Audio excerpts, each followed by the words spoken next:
नमस्कार, आप देख रहे हैं भोला भाई लाइव। और अभी मैं मौजूद हूँ जगदीशपुर में। जगदीशपुर के एक मंदिर के पास, जहाँ आप देख सकते हैं कि जो मंदिर का लोकेशन है, बिल्कुल आप बेतिया से अरेराज जब जाते हैं तो बीच में एक जगदीशपुर जगह है।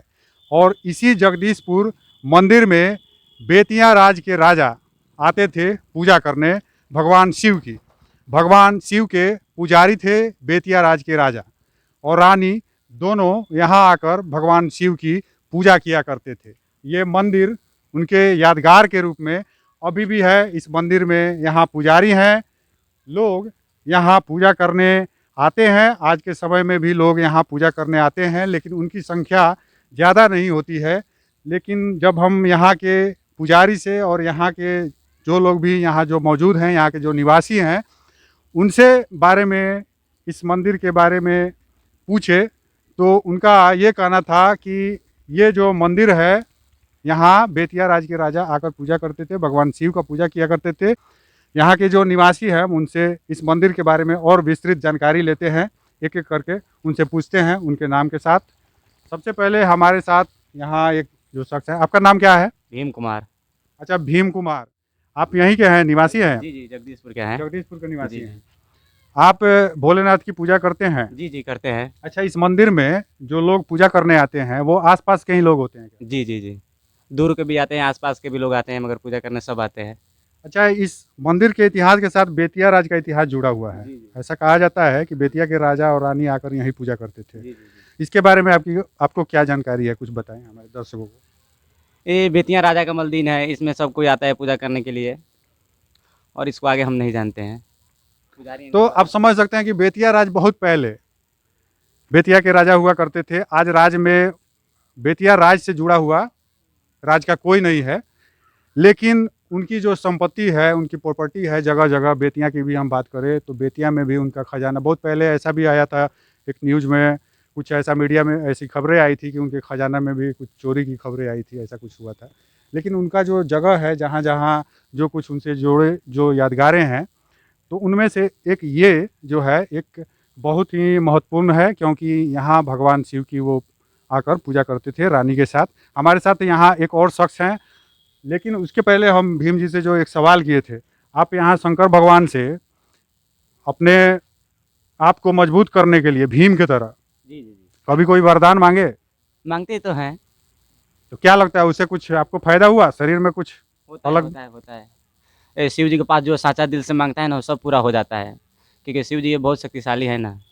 तो भगवान भोलेनाथ के बारे में, जहाँ तक हम हिंदू और सनातन धर्म आस्था के बारे में बात करें, तो भगवान भोलेनाथ के बारे में ये कहा जाता है कि आप सच्चे मन से उनसे जो कुछ भी मांगे वो आपको मिलता ही है, वो आपको ज़रूर देते हैं। और मैं ये कामना करूँगा कि भीम भी, जिनका नाम भीम है, महाभारत का एक जो पात्र जो भीम थे, उन्हीं के तरह मैं चाहूँगा कि भीम भी जो अपने शरीर पे जो ध्यान दे रहे हैं, ये उसी तरह से एक दिन मजबूती के लिए जाने जाएं, और इस मंदिर के परिसर में अखाड़ा भी बने, अखाड़े में भीम लड़ते हुए नजर आएँ, और भीम की तरह कई और लोग भी नजर आएँ। लेकिन ये कलयुग है, कलयुग में थोड़ा लोग कमज़ोर होते जा रहे हैं, क्योंकि जब हम प्रकृति की बात करते हैं तो प्रकृति से भी हम दूर होते जा रहे हैं। जहाँ तक भोलेनाथ के बारे में हम बात करें तो भोलेनाथ के मंदिर के बारे में ये कहा जाता है, अच्छा पहले से यहाँ भवन, ऊंचे बड़े भवन बने थे क्या भोलेनाथ? जी, जब भी स्थापना हुआ शंकर जी का, फिर भी उतना ऊपर था। अब लोग टूट गया तो हम लोग प्रणाम के मिलकर, अच्छा लोग मिलकर सब काम करा रहे हैं। सागर पोखरा का मंदिर है, वैसे था, इधर भूकंप से गिर गया। अच्छा अच्छा, इनका, अच्छा आप आपके इनके पास कुछ जानकारी है, इनसे हम पूछते हैं क्या है ये मंदिर पहले कैसा था? वो सागर पोखरा का जो मलदीन था ना ऊंचा, उसी तरह ये भी था, भूकंप आने से गिर गया है मलदीन। मतलब इनका ये कहना है कि भूकंप आने से ये मंदिर गिर चुका है, और ये पहले मंदिर बहुत बड़ा हुआ करता था। बेतिया में सागर पोखरा के पास भी एक मंदिर है, उसी की तरह ये बड़ा हुआ करता था। लेकिन उसके बाद शायद ये लोग फिर से इस मंदिर को बनवाने की कोशिश कर रहे हैं। आप देख सकते हैं कि कुछ निर्माण भी हुआ है, इसका जो पुनर्निर्माण है वो दिख रहा है। लेकिन आप समझ सकते हैं कि सामूहिक तौर पे जब लोगों की बात होती है और एक राजा के स्तर पे जब राजा के द्वारा राजा के पसंद की बात होती है, तो दोनों में कितना अंतर हो जाता है। राजा के लिए वो बहुत ही आसान होगा, लेकिन कहीं ना कहीं वो श्रद्धा है, वो श्रद्धा सामूहिक तौर पर इन लोगों के अंदर भी वो दिखती है। हमारे साथ एक और शख्स है, हम इनसे इनके नाम के साथ जानना चाहेंगे। आपका नाम क्या है? मुकेश गिरी। अच्छा, मुकेश गिरी। आप यहाँ आप यहीं के हैं? जी इसी में हम रहते हैं, हमारे पापा जी इसमें का पुजारी थे। अच्छा, आप कहाँ से हैं? जी हम यहीं पर रहते हैं, हमारा जन्म यहीं है, मलदिले का जन्म है, हम लोग यहीं रह गए हैं बहुत छोटे से। हमारे दादाजी बाबा जी सब लोग सेवा करते थे और पापा जी हमारा सेवा करते 23 मार्च को गुजर गए। अच्छा। तो पापा जी के जगह पर हम लोग इसी में सेवा करते हैं, बाबा भोलेनाथ की कृपा है, सब उन्हीं से पूरा हम लोग का। अच्छा, जब राजा थे तब भी आप ही के परिवार से कोई यहाँ पे? नहीं। जैसा आमतौर पे ये कहा जाता है कि जो गिरी होते हैं, अगर हम सनातन धर्म के हिसाब से देखें तो शिव भगवान के जो मंदिर होते हैं वहाँ ज़्यादा पुजारी यहीं मिलेंगे, गिरी ही मिलेंगे। और शंकराचार्य के बारे में हम बात करें तो शंकराचार्य का ये कहना था कि जहाँ जहाँ भी उन्होंने जो 4 जो बड़े बड़े मंदिर जो स्थापित किए, वहाँ के जो पुजारी आज भी होते हैं वो सभी के सभी गिरी ही होते हैं। क्योंकि गिरी ये जाति भारत के, अगर सनातन धर्म के बारे में अगर हम बात करें तो ऐसा माना जाता है कि भगवान शिव हिमालय पे रहा करते थे। और हिमालय मतलब जो होता है वो पर्वत होता है, और गिरी का मतलब भी जो होता है, गिरी यानी पर्वत। तो ये लोग वहाँ से उनके जो सिद्धांत थे उसके प्रचार प्रसार के लिए उतर कर और ज़मीन पर आए और उनके सिद्धांतों का, उनके धर्म का इन्होंने प्रचार किया। और इसलिए भारत में इन लोगों को गिरी के नाम से जाना जाता है, क्योंकि ये लोग पर्वत से ही आए। और ज़्यादा करके हम भगवान शिव की जहाँ मंदिर देखेंगे वहाँ गिरी जरूर आपको देखने को मिल जाएंगे मंदिर के पुजारी के रूप में। हमारे साथ एक और शख्स है, हम इनके नाम के साथ भी इस मंदिर के बारे में कुछ इनसे जानकारी लेंगे। आपका नाम क्या है? कुंवर शाह। अच्छा कुंवर जी, आप यहीं के हैं? जी जगदीशपुर के हैं? जी आपका घर मंदिर परिसर में ही है? जी, इसके बगल में है। इसके बगल में। अच्छा, आप यहाँ के मूल निवासी हैं? जी, आपके जो पूर्वज थे वहीं, वो भी यहीं के थे? यहीं के थे। अच्छा, जो राजा यहाँ पूजा करने आते थे, बेतिया के राजा, उनके बारे में आपके जो पूर्वज होंगे वो कुछ आपको बताए होंगे, आपको बेतिया के जानकारी? राजा यहाँ पर रहते थे, उन्हीं के माने खोइछा से पोखरा खोनाया हुआ था। आप दिखाएं, पोखरा को दिखाएं। चार घाट है, एक वहाँ पर है, एक वहाँ पर है, एक वहाँ है, एक यहाँ है, 4 घाट है। है ना, उन्हीं के खोइछा से माने आए थे, यहाँ पर रुके थे, आए वही खोइछे से पोखरा खोनाया था या मंदिर ये बना हुआ था। है ना, यहाँ जगदीशपुर यहाँ पर वो रहते थे, यहीं आडा बोलता था, जगदीशपुर आडा। अच्छा, यहाँ मंदिर में आके रहते भी थे राजा? जी, अच्छा, ये उनका अड्डा था, यानी बेतिया से जब चलते थे तो इस मंदिर में आकर राजा कुछ समय, ज़्यादा समय यहाँ बिताते थे। आप समझ सकते हैं कि मंदिर में कोई शांति के लिए, शांति की कामना करते हुए आता है। और जब हम भगवान भोलेनाथ की बात करते हैं तो कहीं ना कहीं उनके सानिध्य में आकर सब कोई अपने कष्टों को हरने के लिए उनको याद करता है, उनसे ये कामना करता है कि वो उसके कष्टों को दूर कर सकते हैं। भगवान भोलेनाथ के मंदिर के इस यादगार के तौर पर, जैसा कि इन्होंने बताया कि जो राजा थे, रानी उनके साथ भी आती थी, जो खोइछा था, खोइछा मतलब क्या होता है, कुछ हमारे दर्शकों को बताएं। खोइछा से माने मंदिर का एथी का पोखरा का एथी बनवाए थे, निर्माण कराए थे। यानी उन्हें जो कोई खोइछा थोड़ा तो- बहुत जो राशि देता है दान के रूप में या उपहार के रूप में, आशीर्वाद स्वरूप, उससे जो है इस तालाब का निर्माण हुआ, इस मंदिर का निर्माण हुआ, पोखरे का निर्माण हुआ, इनका ये कहना है। जी। लेकिन साथ ही साथ इस मंदिर के बारे में अगर हम बात करें तो इस मंदिर के आज की जो स्थिति है उसको आप देखते हुए समझ सकते हैं कि कहीं ना कहीं यह मंदिर आज भी उस राजा को जिंदा रखे हुए है, उस राजा की बातें कर रहा है। इसे देखकर ऐसा लगता है। ये होता है एक तरह से, जब हम किसी धर्म की बात करते हैं, कोई धार्मिक बात करते हैं, तो जो धार्मिक आस्था होती है, इसीलिए इसके ऊपर कोई भी सवाल नहीं उठाता है, क्योंकि ये जो काम होता है कोई भी करता है, या राजा हो या कोई आम आदमी हो, इससे वो अमर हो जाता है। क्योंकि जो राजपाट होता है या उनके जो वंशज होते हैं उनका कभी भी पतन हो सकता है, लेकिन जो उनका धर्म है वह हमेशा जिंदा रहता है। इस जगह पे कुछ और भी लोग हैं, कुछ कम उम्र के लोग हैं, हम उनसे भी इसके बारे में कुछ जानकारी लेने की कोशिश करेंगे, उन्हें क्या जानकारी है नहीं है। आपका नाम क्या हुआ? जी उमेश कुमार। अच्छा उमेश जी, आपसे हम इसके पहले कुछ यहाँ के बारे में पूछे हुए थे क्या? ना अभी तो नहीं पूछे हैं। अच्छा, ये बताएं कि ये मंदिर पे, यहाँ पे ये जो 2 जगह बने हुए हैं, ये किनका मंदिर है? ये पार्वती जी का मंदिर है, ये शिव जी का लिंग है इधर में। अच्छा, यहाँ जो आप देख सकते हैं कि इधर शिव जी का लिंग बना हुआ है, भगवान शिव का लिंग बना हुआ है, और एक तरफ जो है, एक तरफ आप उधर भी दिखा दें, ठीक इसके सामने माँ पार्वती का भी वहाँ आप मंदिर देख सकते हैं। ये मुख्य मंदिर है, और इस मुख्य मंदिर के सामने तालाब है, और तालाब के दोनों तरफ भगवान शिव और पार्वती के मंदिर बनाए गए हैं, स्थापित किए गए हैं। चारों तरफ से आप देख सकते हैं कि चार दीवारी भी है। चार दीवारी इस- पे चार चार दीवारी है, गेट आज भी है। भले ही धराशायी हो रहा है, लेकिन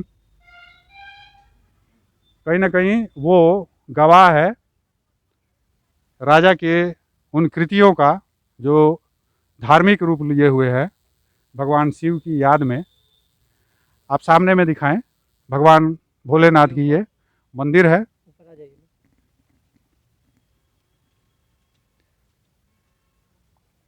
आप मंदिर में जाएं और वहाँ आप कैमरे के द्वारा हमारे दर्शकों को ये दिखाने की कोशिश करें भगवान शिव के मंदिर के बाद। चूँकि अंदर में अंधेरा है, लेकिन बाहर से आप देख सकते हैं जो स्थिति है। और यहाँ लोग, आसपास से लोग पूजा करने आते हैं। यहाँ पर कुछ महिलाएं भी हैं, हम उनसे भी इस मंदिर के बारे में जानना चाहेंगे उनके नाम के साथ। आपका नाम क्या है? विद्या देवी। विद्या देवी। अच्छा, आप भी यहीं के हैं? आपका घर जगदीशपुर में? बगल में। बगल में ही है, मंदिर के बगल में ही। आप भी इस मंदिर में पूजा करने आते हैं? हाँ। कब से आती है? अब हमरा 50 बरस हो गई हैं रह। मतलब इनका ये कहना है कि ये 50 साल से यहाँ मंदिर में पूजा करने आ रही हैं। आपके जो पूर्वज लोग होंगे वो भी आते होंगे इस मंदिर? हाँ, हमार ससुर इस सिपाही रहनी है मंदिर के, ई पोखरा के। तो इस मंदिर के बारे में आपको क्या जानकारी है? अब तो हमनी के उतना उम्र तो ना भइल मने। हाँ हाँ, ई राजा रानी का दुनिया में जात लोग, तो उनका खोइचा के पैसा से ही बनल बा मंदिर। तो इनका ये कहना है कि जो राजा थे, बेतिया के जो राजा थे, चूँकि इनकी उम्र कम है, लेकिन जो इतिहास है मंदिर का वह बहुत पुराना है, बहुत पहले का है, बेतिया के राजा के समय का है। तो इन्हें भी जो इनके जो पूर्वज होंगे उनसे इसकी जानकारी मिली होगी, जो कि ये बता रही हैं। लेकिन मंदिर के प्रति जो आस्था है जो आसपास के लोगों का, वो अब भी कायम है। महारानी जानकी कुंवर के नाम से यह मंदिर है, और मंदिर के अंदर का जो दृश्य है वो भी हम आप तक पहुंचाने की कोशिश कर रहे हैं इस वीडियो के द्वारा। जय भोलेनाथ।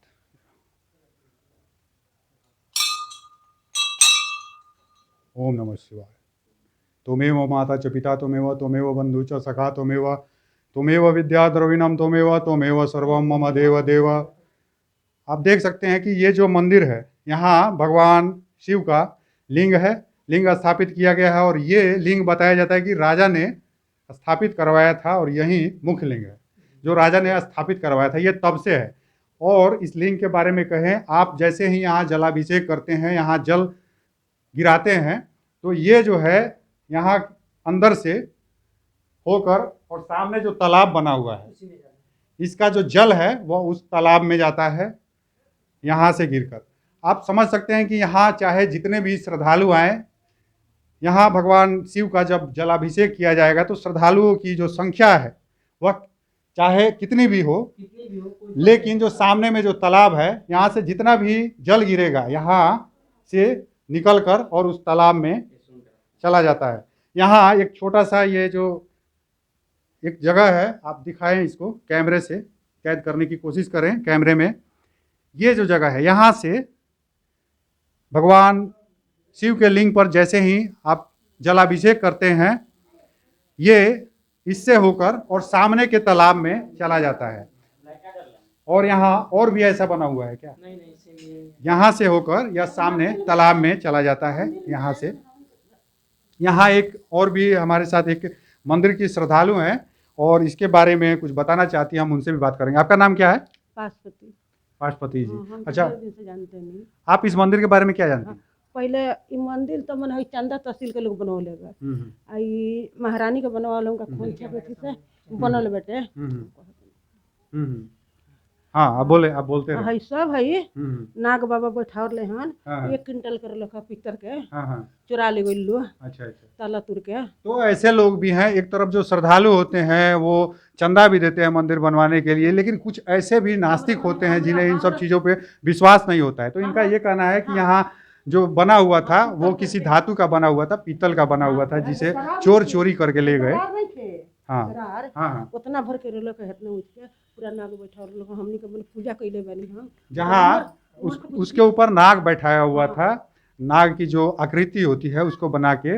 और भगवान भोलेनाथ के बारे में जब हम बात करें तो आप जो ये त्रिशूल देखते हैं, नाग जो होता है, ये सब उनके साथ ही उनके निशानी के तौर पर, उनके आस्था के तौर पर इन सब को देखा जाता है। रामा लगा के ले गए दुर्गा जी के मंदिर पत्थर के चुरा ले गए। आप समझ सकते हैं जो मंदिर है, मंदिर में कहीं ना कहीं जो राजा के समय जो मंदिर के प्रशासन होंगे वो जिस तरीके के होंगे, जिस तरह के होंगे, वो आज नहीं है और तभी ऐसा कुछ हो रहा है। क्योंकि ये जो आज जो हमारा प्रशासन है या इस बीच जो भी प्रशासन होगा उसकी जिम्मेदारी होती है, जवाबदेही होती है कि इन सब चीज़ों को बचा कर रखे और इन सब चीज़ों के ऊपर कार्रवाई करे, उनको पकड़ने की कोशिश करे।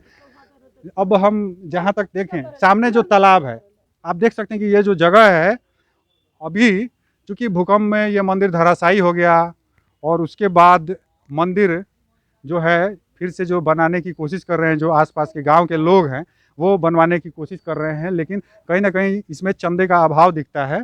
तो इसलिए ये मंदिर का जो निर्माण है वो पूरी तरीके से नहीं हुआ है, पुनर्निर्माण की लेकिन कोशिश की जा रही है यहाँ के लोगों के द्वारा। आप देख लें सामने जो एक तालाब है, यहाँ बैठकर और उस तालाब के तरफ अगर कोई देखता होगा, कुछ समय बिताना चाहता होगा, तो उसे किस तरह की शांति मिलती होगी।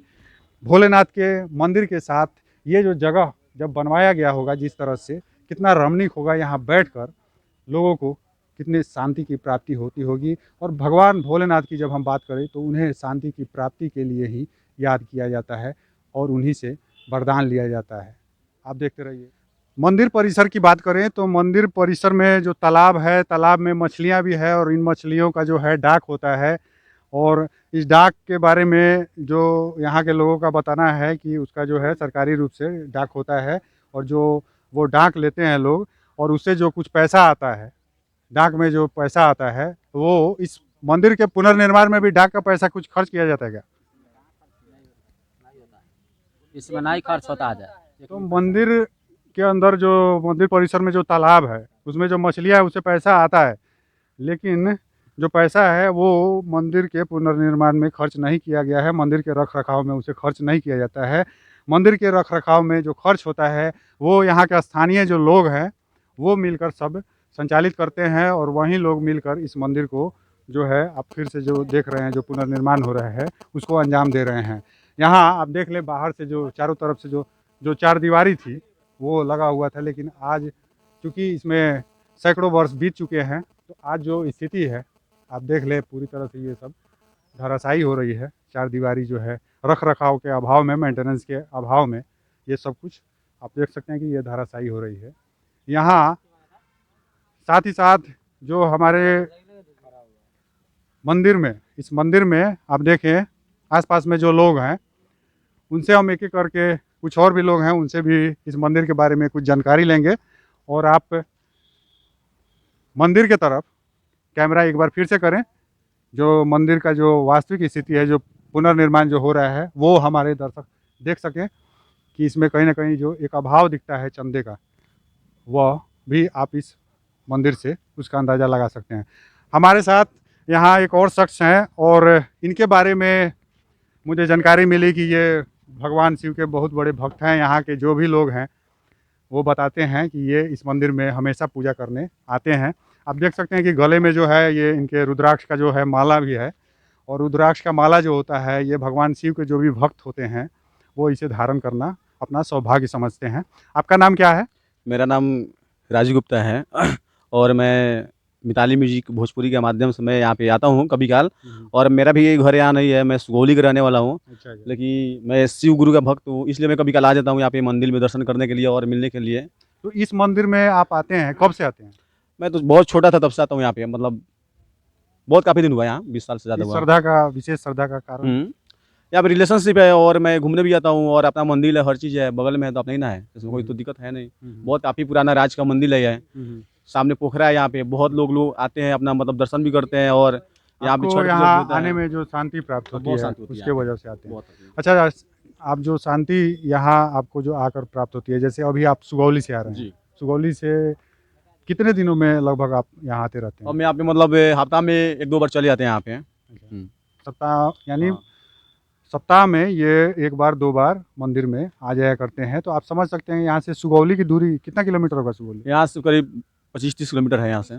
25-30 किलोमीटर यानी 30 दूना 60 किलोमीटर की दूरी ये तय करके यहाँ आते रहते हैं। तो भगवान शिव के बारे में कहें तो इनकी जो मंदिर है, अलग अलग जगहों पे मंदिर है, और जिनकी जहाँ श्रद्धा होती है, जहाँ आस्था होती है, जहाँ उन्होंने जो कुछ मांगा होता है जब वो पूरा करते हैं तो उसकी वजह से लोगों का उनके ऊपर विश्वास भी बना रहता है।